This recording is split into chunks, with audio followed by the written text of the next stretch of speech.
Hey guys, Kyra here. How you going?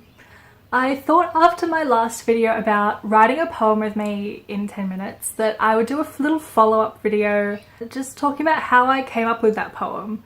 I've had some feedback that it was a little tricky, and how the hell do you write a poem anyway? I know that there are some people who watched that video and they really wanted to jump in, but finding the words to make up that poem was really hard. And I'm going to be honest, it is hard. I've been writing poetry for a long time now, and I've got a few tricks up my sleeve that I use to whip stuff out that quickly. So I thought that I would sit down now and give you some of those tricks and also show you how I came up with the poem that I wrote in my last video. So I'm going to preface this by saying that obviously these things that I do when I write my poems are not going to be a blanket fix-all for writing poetry. That's not how writing works. Some of these things may work for you and some things may not. So I don't know, you basically just have to try and you have to practice. It's a thing of practice, which is the whole reason that I made my last video about writing a poem with me, because you need to keep doing it. I'm someone who I sometimes stop writing poetry, but I find that the more that I do it, the easier it gets. So my number one tip for how to write poetry is to keep writing poetry, even if it is hard and you think that it sucks, and you kind of sit down to that blank page and you're like, what the hell am I doing? Just keep doing it. Make a habit out of it. So that 10 minutes that we did in my last video, try doing that every day and just writing anything. So that is basically my second tip. Just write anything. So it doesn't matter if it doesn't make sense, and it doesn't matter if it's completely off topic, and it doesn't matter even if it's just a string of words that come to you randomly. Write it down. These are things that come out of your brain and you put them on a page, and sometimes they'll have meaning, and sometimes you come back to it 6 months later and you're like, wow, there's things in there that I didn't realize I was saying at the time. And that's kind of what poetry is. So yeah, my third tip, coming off the back of just write anything, is to pick one thing and try to go with it. If you, for example, are writing from a prompt, like we did in my last video, the prompt being apple. So you start with one thing. You start with apple. And going back to tip number 2, just write anything. The first thing that comes into your head when you think of apple. For me, that was sitting under an apple tree. For somebody else, it might be cutting up an apple. For someone else, it might be when you cut an apple open, it's got that pattern on the inside. It could be when you're at a grocery store and there's just that sea of shiny red and green apples. Those are all things, and you just pick one. Pick one thing and describe that thing. And in doing so, see where it takes you. It might take you somewhere that surprises you. And this leads us to how I came up with my poem, the one that I talked about in my last video, which I'll link up here and down below. So the poem was, we lay beneath the old apple tree, like Edison, except it feels like all the gravity has been sucked away from the earth and we're just here, somehow, floating with darling pink ladies circling our heads. Very short. But so as you can see, this is the section of poem that I just read you, and it's also got these couple of sections above and below, which was part of the process of me just writing anything and just picking one thing. So the first part of what I had written was, we sit beneath trees. So the first thing I did with this poem was that free association, what does apple make me think of? And it made me think of people sitting beneath a tree. At first it was, I'm sitting beneath a tree, and then it was, no, hang on, me and another person, we are sitting beneath a tree. That kind of brings another person in, and it makes the reader feel part of the poem. And it kind of adds an element of, it's a bit more interesting if there's more people, isn't it? So see here I've written, we sit beneath trees, and I've crossed out the word sit because as soon as I'd written that I thought, no, we're laying beneath the tree. And then I went to cross it out and write, we lay beneath the trees, and then I thought, no, that's not right. There's something about that in my gut that it doesn't feel right. So I wrote sit. I crossed out sit and I wrote sit. And then so I came back to that free association, sitting beneath a tree. That makes me think of Thomas Edison. He was a dude sitting beneath an apple tree and the apple fell on his head, right? So I've written, we sit beneath trees like Edison.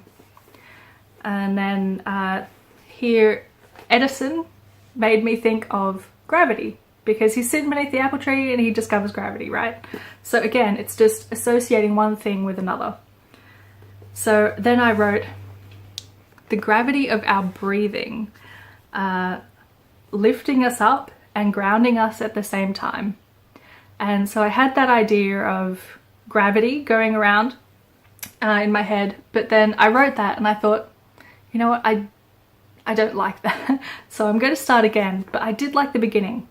So I rewrote down the beginning and then did write lay eventually. We lay beneath the old apple tree. So as I'm coming back to the poem, I'm adding little bits here and there because I can see I can be a little bit more descriptive. We lay beneath the old apple tree like Edison. And then I kind of stopped. I was like, how do I get that feeling that I'm getting from two people sitting beneath this old apple tree? It's not, I mean, there's some kind of like romance or relationship there, but how do I convey that in a way that's not, I don't know, just a bit weird and cliched? So I went back to the gravity thing. So I grabbed one thing. I held on to the gravity thing. And I wrote, except it feels like the gravity has been sucked away from the earth and we're just here. So at this point in the poem, I kind of twist it to being more conversational and it's really like a long sentence. So instead of these short sort of sentences, it becomes, it feels like this and we're doing this, and it kind of carries on because I think somehow in my mind that kind of made me think of the breathing from the last reiteration of the poem that I did. So the gravity has been sucked away from the earth and we're just here floating. And so then I thought, floating, we're just here floating. Floating kind of makes me think of being in space. Nothing to do with apples at all, but let's go with it. We're here floating. And then I thought, you know what, I want to bring it back to the apples and the gravity thing. Like I just want to tie this up somehow, like put a ribbon in it and just, it's done.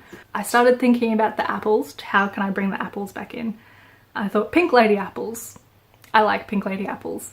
So I thought, okay, we've got pink lady apples, and then I'm thinking about space and they're all kind of circling around these two characters who are laying down on the ground. But they're not, and then I thought they're not just pink lady apples. How could I throw an adjective in there and make it a bit more interesting? Kind of flesh that out a little more.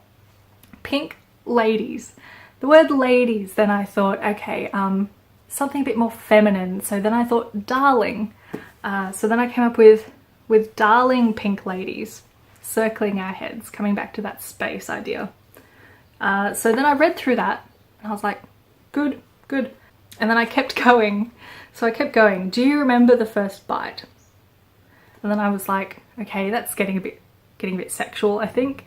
And then I stopped for a long time and tried to come up with the following line, which from the bite I wrote, I hate eating apples with my teeth. I always cut the core out with a knife, which is something that I just do personally because that's my free association of I hate eating apples, so I always I cut them up. And at that point I realized that I was no longer writing the poem, I was just writing down things that I do. And I realized that the part of the poem that I liked was this middle part here. So I went back to it again and read through it again, and you'll notice that I've kind of slipped in this word right here with a little arrow because I felt like that line needed to be even longer. And so then I extended it to and we're just here somehow floating because these characters don't know how this is working. It just somehow they're just here floating. Kind of just adds a little bit of mystery, romance sort of stuff to it. I don't know. And that's it. I drew some little things around it and went, this is the bit, that's the bit that I like. And that's the part that I wrote out to you guys in the last video. Yeah, I hadn't actually gone through that whole process in my head before I started making this, but I feel like a lot of the way that I write poetry now, after having gone through that, is that free association. It comes from thinking of one thing, writing down just the first thing that comes into your head, picking one thing and then going with it to another thing, and then going to another, and then another, and then another, and then looking back at all of the things. So we've got the old apple tree, Edison, gravity, the pink lady apples, you know, and looking back on all of that and going, is there some way that I can tie all that together? Which, like I said at the start of this video, is not easy. It's really freaking hard. So you kind of have to get into a habit and a practice of doing this, but the more that you do it and the more that you practice, the easier it gets.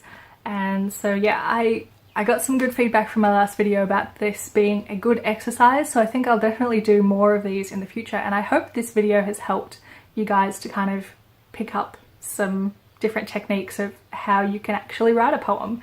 It is not easy.